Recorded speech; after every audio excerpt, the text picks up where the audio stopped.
6 adultes à table pour déguster le menu de Noël ou de la Saint-Sylvestre. Foie gras, liqueurs, pâté et autres douceurs des fêtes. Si vous avez des enfants, ils ne sont pas comptabilisés dans le groupe de 6, vous pouvez donc les accueillir à table avec vous, de préférence à l'extérieur ou dans un lieu aéré. Deuxièmement, le dépistage. Quoi de mieux pour connaître avec certitude son degré de contamination et ainsi mieux protéger ses proches. Là encore, il s'agit de recommandations. Le Premier ministre Jean Castex prévoit d'ailleurs des dépistages massifs à Lille, au Havre et à Saint-Étienne. Ces tests sont par ailleurs fortement encouragés de façon individuelle. Sur notre territoire, les cas positifs sont en nette augmentation ces dernières semaines.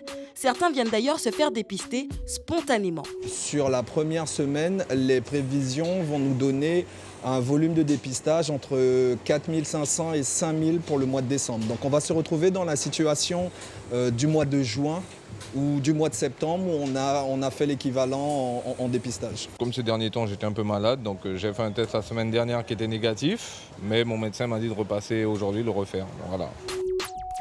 Il faut dire que la Guyane amorce un rebond, une deuxième vague qui dit timidement son nom. Tout montrait qu'on avait démarré une deuxième vague.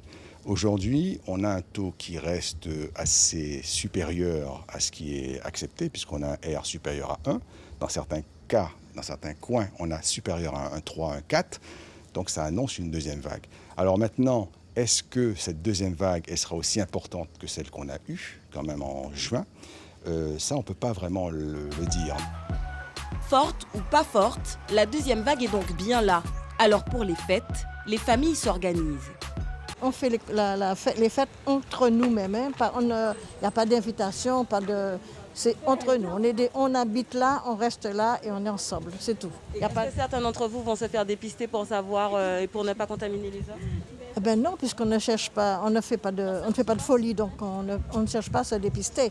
Moi, je le fais parce que c'est une obligation. On prend les dispositions nécessaires, on suit les gestes barrières correctement, donc rester entre famille. On essaye de ne pas trop se réunir, à plus de 10 personnes, donc voilà. Vous allez rejoindre votre maman, donc c'est une personne âgée. Comment vous vous préparez à rencontrer cette personne vulnérable?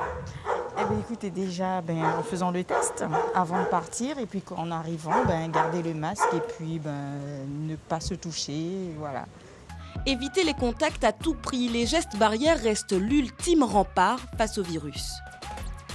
Comme le montre ce clip du ministère des Solidarités et de la Santé, les câlins avec mamie, papy, tonton et tati sont à éviter, même si la tentation est grande.